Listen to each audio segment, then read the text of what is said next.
we wanted to prove that it's possible to build a tech for good company at a really early stage that is venture scale, that has the potential, because we want more people to start companies in this space. And they're not going to do that if every fund can only give, 50K or 200K or whatever it might be. Like, that's not enough money in order to really start something and get it off the ground and move quickly. Welcome back to the Clean Techies podcast, where we interview top climate tech founders and investors to share their stories, advice, and lessons when it comes to building and investing in climate. Today, Somil and I are joined by Diz Petit, the founder and CEO of Liquid Donate, a company helping reduce the reverse supply chain costs of corporates by about 50% through enabling corporates to seamlessly donate excess inventory and return inventory to nonprofits in need of those same goods. Diz has a really cool story leading up to starting Liquid Donate. She was the 15th hire at Postmates and eventually led their sustainability programs. This all led to her and a former colleague at Postmates to start Liquid Donate. There's a lot of good stuff in here, and one of the themes that came up again following past episodes is how you pitch the technology.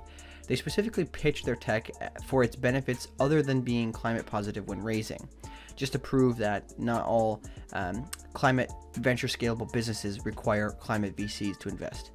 And they do so in many cases when they're pitching as well to corporate. So that was another theme that was pretty common in some of the recent episodes that I wanted to highlight. But without any further delay, enjoy this episode with Diz Petit. All right, welcome to the show, Diz. How are you doing today? I'm good. How are you? I am fine as frog here, enjoying the sunny day in New York. It's a bit chilly, but hey, I'm not gonna complain too much. Are you calling from San Francisco? Yeah, I live in the Bay. Okay, very nice. Probably. Well, I actually never been there. What is the weather like there this time of year? Well, in Northern California, it gets a little chilly. So right now it's not too bad, but definitely not New York cold. But all my New York friends make fun of me for thinking it's cold here. Fair play. Fair play. Yeah. So, anyways, well, I guess let's just get right into things. Tell us a little bit about kind of who you are, what you're doing today, and how did you get here? Sure. So my name's Diz. Excited to be on the show today, and I am the co-founder and CEO at Liquid Donate. And with Liquid Donate, we're a software tech solution that enables all brands, businesses, and retailers to donate all of their excess inventory to nonprofits and schools around the world seamlessly. And prior to starting Liquid Donate, I was the 15th employee at Postmates. So I spent a lot of my early career building our operations team, our customer service team. I helped to sign the first 500 restaurants to the platform in a time when restaurants were not particularly open-minded to third-party food delivery, so learned a lot through that. Helped to product manage on the Merchant tablet, which is the tablet that all third-party delivery services are still using today. So I would actually go work shifts at different restaurants in the Bay Area and take beta versions of the tablet and realize, oh, wow, like this person is actually wearing gloves when this dings. And so we need to make this a physical button versus a virtual button. And then go back to the engineering team the next day and say, hey, like we need to make these changes. Go back to the restaurant and say, hey, because of you, we were able to make these changes. And that's how we won a lot of the exclusive customers, was that level of detail, that we were paying attention to what the actual folks who were dealing with this on a day-to-day basis was. After that, our CEO asked if I would start our social impact team. And so my now co-founder of Liquid Donate and he was the lead engineer for two products I built while at Postmates. One was called Food Fight, and that enabled all the restaurants we worked with to just press a button and have us pick up their extra food and take it to local shelters in 800 cities across the US. And then we built a second product together called Bento. And Bento enabled folks who didn't have smartphones to text the word hungry to a specific phone number and receive a free meal from the nearest Postmates pickup restaurant. And for that one, we won the Time Magazine Invention of the Year award. Soon after that, Postmates was acquired by Uber. And so Chai, my co-founder and CTO, and I left and joined together to start Liquid Donate 2 years ago. We just had our 2-year anniversary. Impact brands represent the choice to live our lives in alignment with planetary action and our values, to preserve our amazing home for generations to come. Be it through solar panels, how you travel, where you're sourcing your materials, the choices we make matter. And I know you know that. if you're listening to this podcast. My name is Anna Konstantinova, and I'm on a mission to make impact brands our next paradigm. I believe that marketing can be used for us rather than against us, and I want to help you build the best brand possible so we can all pour our strength into solving the biggest issue of our time. Whether you're a founder or an investor representing portfolio companies, let's work together to make sure your brand is seen, heard, and remembered the way it deserves to be. And as a thank you to the Clean Techies community, I'm offering 20% off my newest launch, Branding Sessions, with code CLEANTECHIES, one word. We'll take 60 or 90 minutes to solve one specific problem, whether it be a naming issue, strategy development, business growth, or beyond. Let's put our minds together and move forward with renewed energy. Can't wait to hear what you're working on. Find me at anako.co. That's ANNAKO.co. Talk soon. Nice. This is pretty fascinating. I have a feeling someone's going to enjoy this one. I mean, maybe some questions about the product. I mean, I think that's really interesting, the product experience of design, helping design things. But I guess what I want to ask maybe initially is I mean, obviously you had been working in the space and I'm assuming you're passionate about it, but why go from doing something in-house and doing what you were doing and kind of be an entrepreneur to make the leap to go build something on your own? It's like, obviously there's a lot of effort required. So like, why do it? Oh, well, it's super rewarding. And the opportunity in the market for donating excess inventory is huge. There are a number of players in the space that are attempting to donate food. And when 40% of usable food in the United States gets thrown in the trash, it's a noble cause. But they're doing really well. They're figuring out, other companies and nonprofits are figuring out ways to handle that issue. But there's no one who's doing what we're doing at Liquidonate with the excess inventory piece. And so when we're thinking about landfill diversion as our number one metric, moving products that otherwise end up in the landfill that are in new and like new condition, whether it's overstock inventory, last season's items, something that was monogrammed but got returned, those types of items right now, they end up in the landfill 80% of the time. And that is criminal. And so what we do is we work to match those products directly with the folks who need them so that we don't have to have them landfilled, and we actually save the retailer money, at least 50%, on their reverse logistics costs. And so through this whole process, it's a mission that is aligned with what we were doing at Postmates, but it's a bit bigger scale. Mm-hmm. Yeah, Somil, do you have anything you want to get into specifically from here? I mean, there's a lot of things we can go into, but I think I'll let you take the next one. Yeah, I think appreciate that. So the technology itself, I mean, it's very interesting. The space and the focus, especially your customer demographic. I know we're skipping a couple steps, but who you work with is, I think, a very unique part of your technology. So maybe we can tie in a little bit of the origin here. How did you identify them as potential users? Yeah, so I've been an activist and a community organizer since I was 16. And the climate tech, climate change, excess stuff space has just always been really fascinating to me. And so when I went to get my master's degree, I knew I really wanted to figure out what was the biggest space I could have an impact in the tech for good space.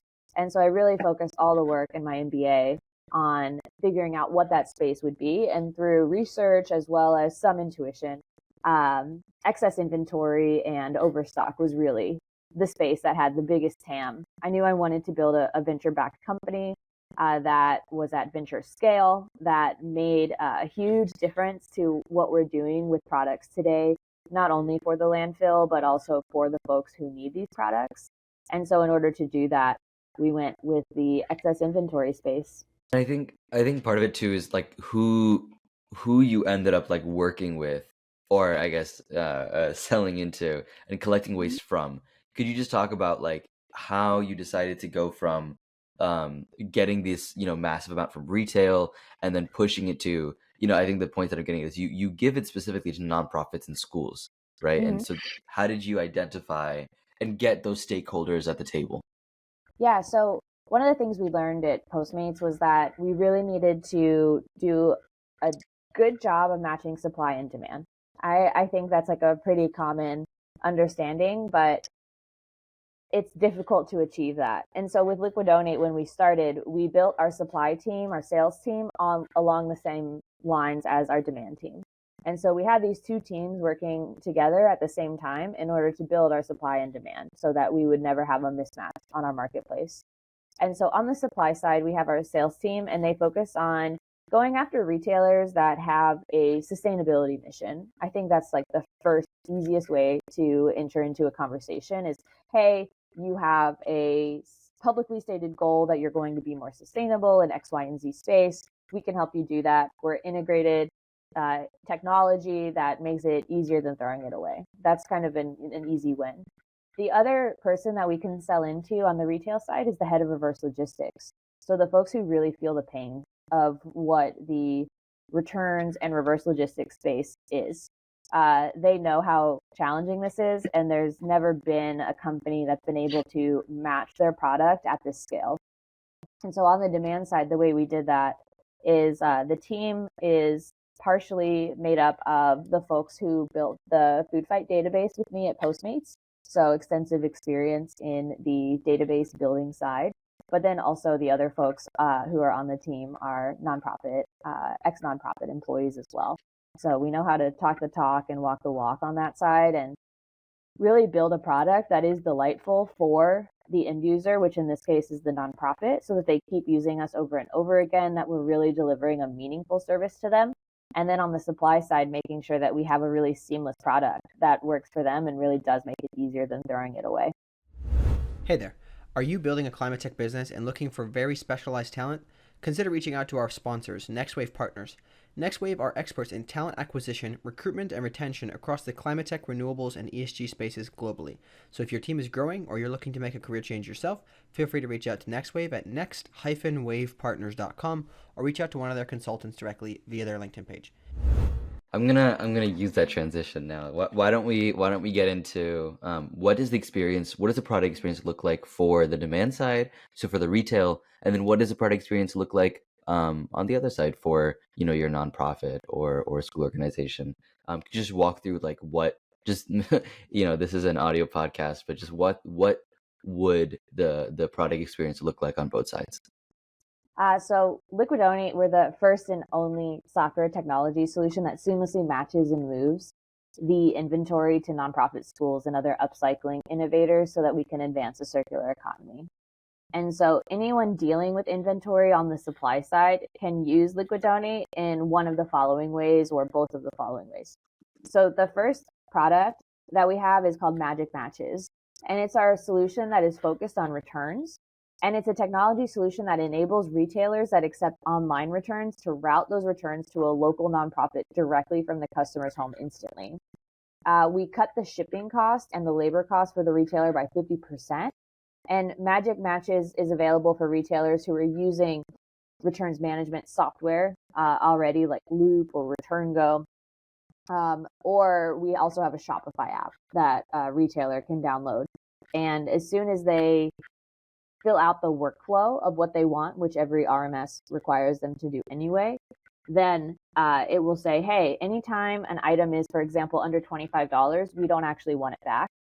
Then it will ping the Liquidonate API automatically, pull a shipping label for the nearest nonprofit that wants that product from our database, and then produce the shipping label for the customer.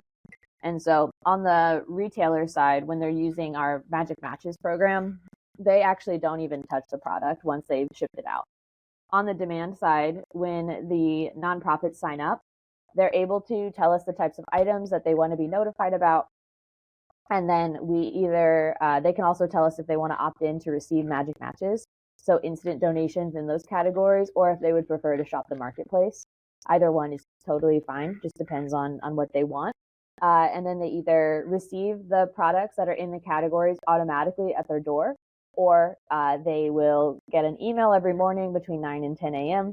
That will say, hey, these are all the products that are available right now for free in your area. Are you interested in any of them? And then they can opt in to choose that.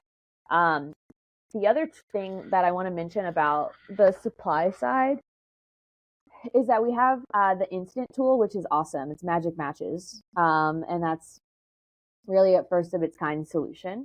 But what we found when talking to retailers, kind of similar to the experience at Postmates when I was actually going to the restaurants and really talking to them in person, is once we started talking to the retailers, we knew that they really also needed a self-serve solution that would allow them to donate directly from their distribution centers and their warehouses.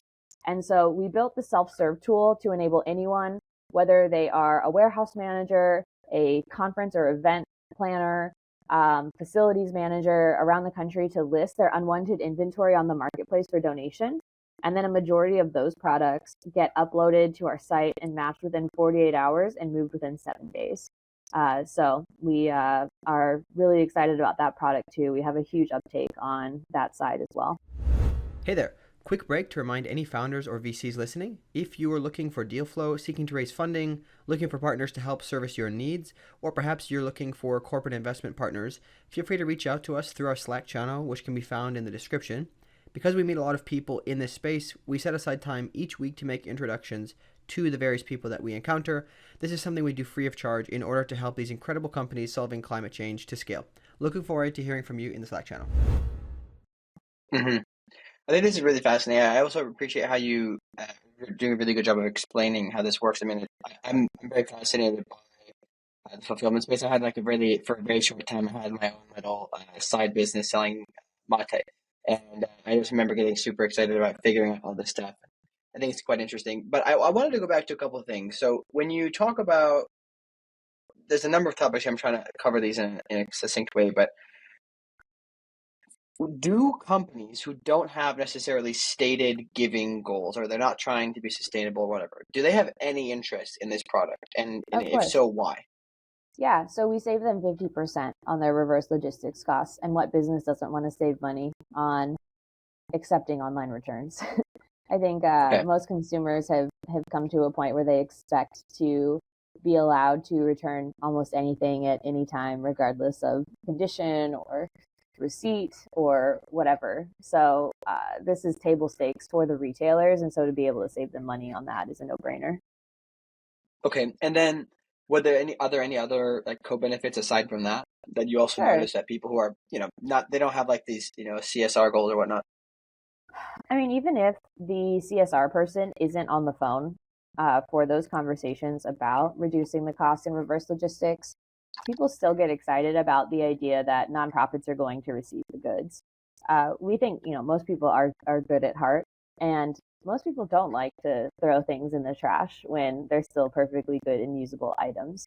So even if it's not talking to the head of sustainability about improving their ESG metrics or mapping directly to SASB and GRI, like those things are great conversations for the head of sustainability. But even for a warehouse manager, they still like the idea that it's going to go to somebody who needs it.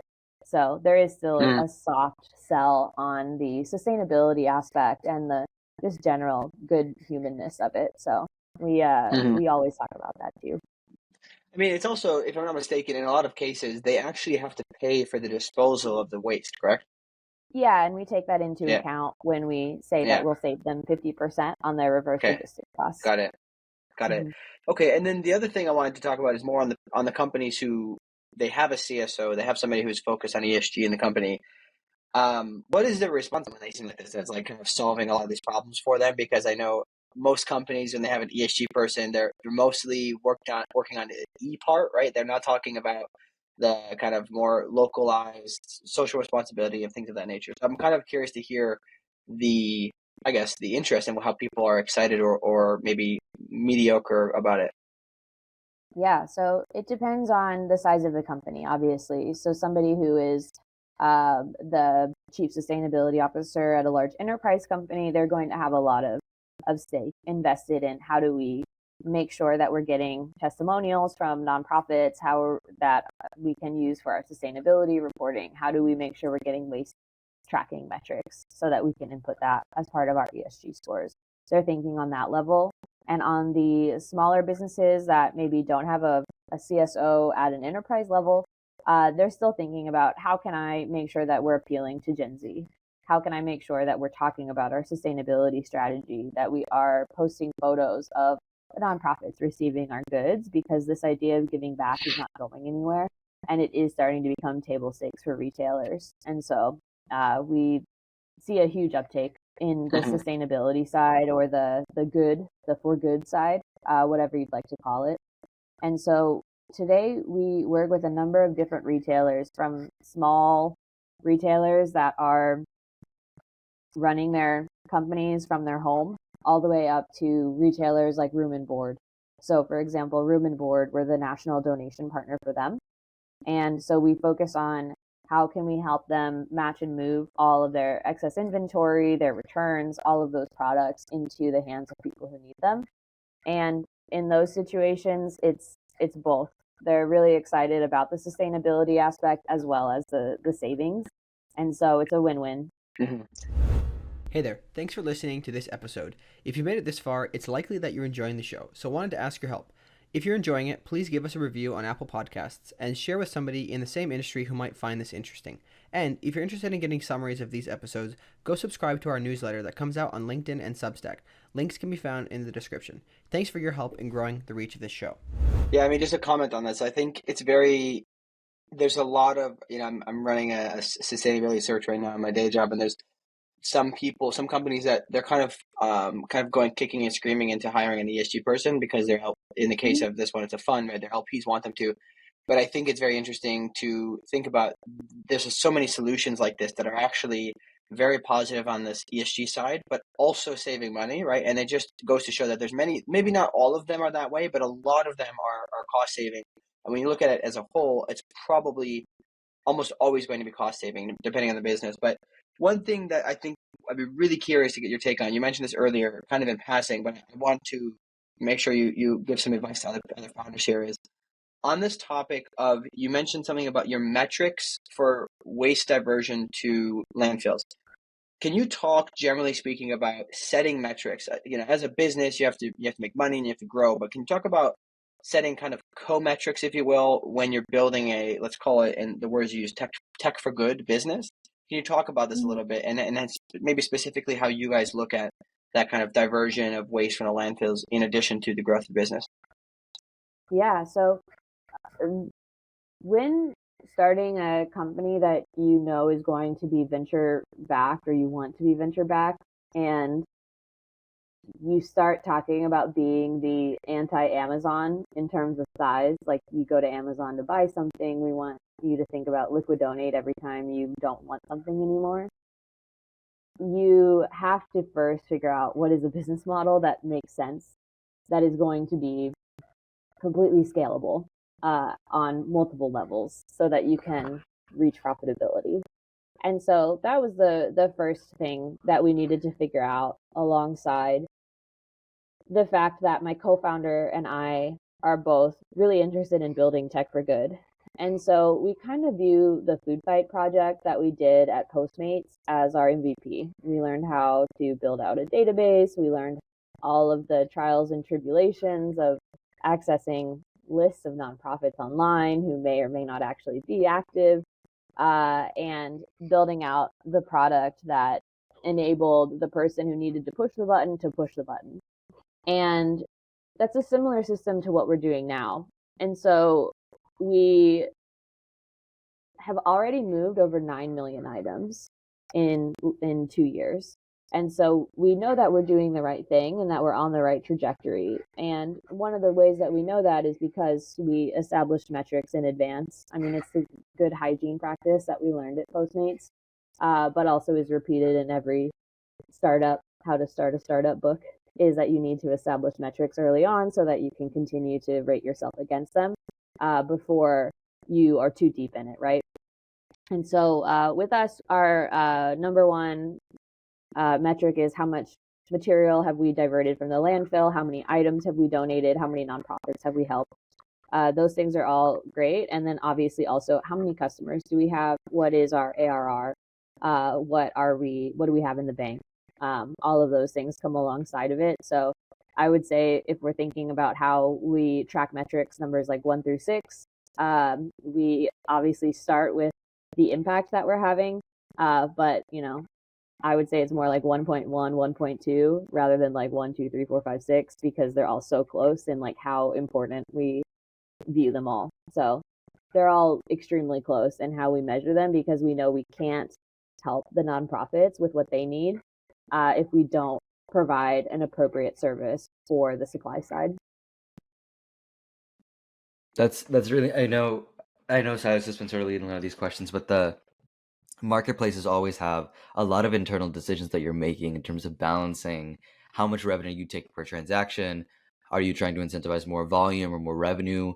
What is the take rate you take on them? So there's a lot of things to balance on all of these transactions, even from a platform side. So I think it's really encouraging to hear that you're mainly just doubling down on what works, essentially. And Yeah. I think too that I want to ask if there's anything you learned. Marketplaces I think are well explored after the success of eBay and then Amazon and all of these things after that. But I think there's still a lot of nuance to impact marketplaces. So I'm wondering if you saw anything surprising when making an impact-oriented marketplace. Everything is surprising. I mean, I think when you're the first mover in a space, there's a lot of things that you see and surprise you and delight you and upset you and all kinds of things. So I think one example I can talk about is on the supply side, we have a donor who donates a significant amount of short-dated product. And short-dated product, when it comes to a food product, is something that has less than a month shelf life or till its expiry date. And so most retail stores, most grocery stores won't actually purchase that from the vendor because they don't believe that they will sell it all in time. And so a lot of times that short-dated product will actually be transited directly to a landfill. And so when this company found us, we were told, okay, we have this actually by the truckload, and a truckload is between 26 and 28 pallets. And so we were like, okay, let's upload a truckload of product to our site and see what happens. And so we made a new entity on the marketplace where we added a truckload feature, and it incited a lot of very interesting conversations. So the nonprofit would go and they would order it, and then we would reach out and be like, okay, you saw it was a truckload, right? And they're like, oh, yeah, but like it can't be that much. And we're like, no, it is. Like it's a lot.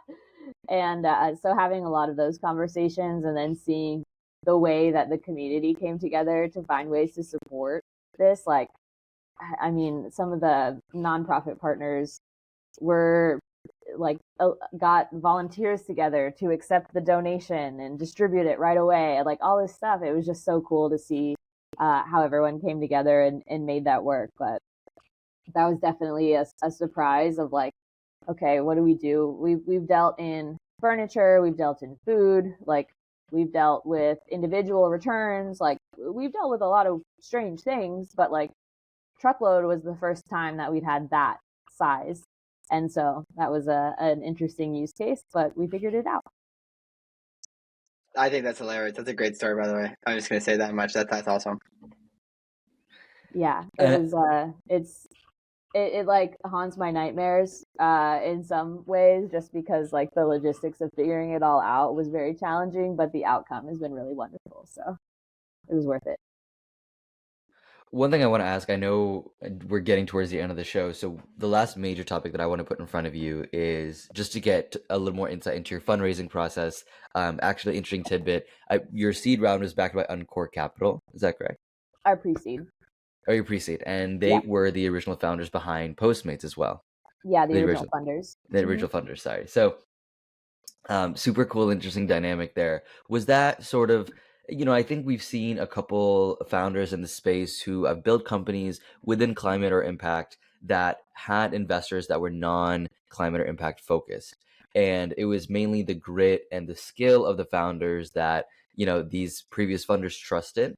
But each story is different. So I would just love to hear your story about how you went about your pre-seed. Did you do a normal competitive sort of, full scale round, or did you have like them in mind when you were looking to start your company? So we went through an accelerator program in June and July of last year called Blue Startups. And while we were a part of that program, we were learning a lot about fundraising.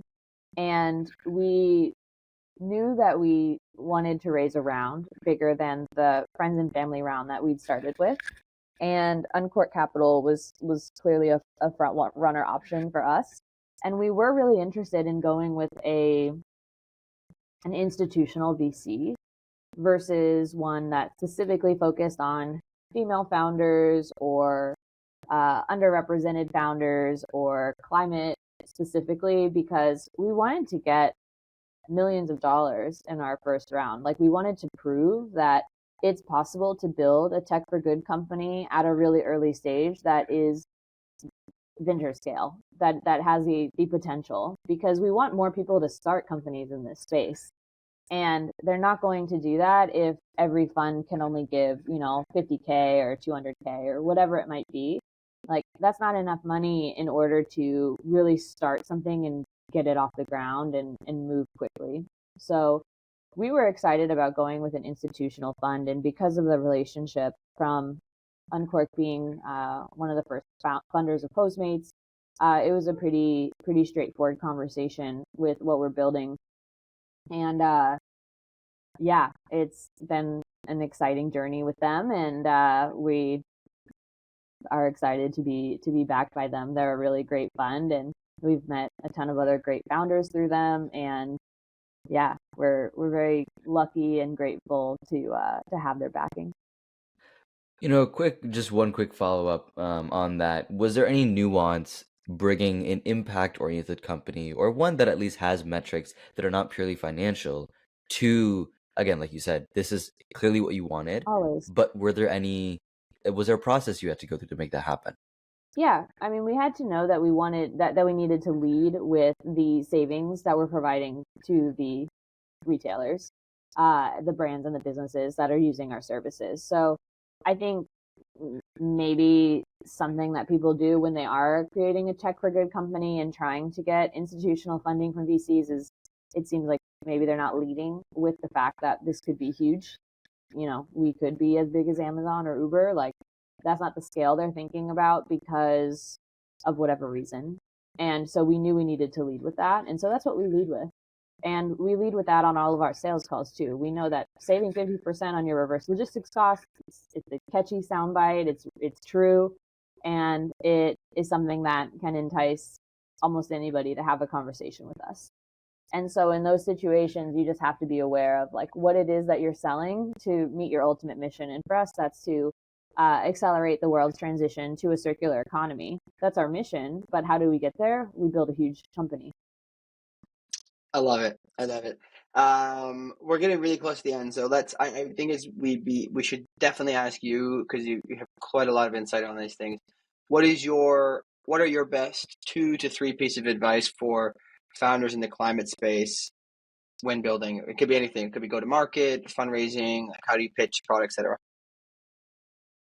Yeah. So my first piece of advice is to make sure that you know your TAM, SAM, and your SOM like the back of your hand, because that's what VCs and funders are going to be interested in. And you're going to need funding in order to fuel your idea for long enough if you are trying to be a huge company. The second piece of advice, oh gosh, I feel like I probably have a million. And I'm always open to receiving advice from other folks too, because things are changing on a daily basis. But yeah, keep trying. I think that every once in a while we'll hit a wall where we'll have a week where we don't sign any new contracts, and it's like, why isn't this working? What's going on? And then we look into doubling down on, okay, well, what if we got the existing donors to donate more? Like, you just, no matter how hard it gets, you have to keep trying. And I think that's something that is easier said than done. Yeah, I think I do think it can be underrated sometimes, that you just have to have grit, because I think maybe now with market valuations and things kind of coming back to reality, that people who are looking to be entrepreneurs realize that, it's actually not just about the lifestyle. Like, there's actually, like, I have to put in the work, right? I think yesterday we had somebody say that the getting the funding is basically like signing up for the marathon. It's like you still have to run the marathon, right? You can't just sign up and then expect everything to go well. So getting the funding is like yes, you now have to go put in the work. So I appreciate that. I think that's really interesting. And I think this has been a great conversation. I've learned quite a lot. I really like you guys' tech, so I think this is interesting. Any, I guess, final thoughts or next challenges, things that you want to just kind of plug and where people can reach you?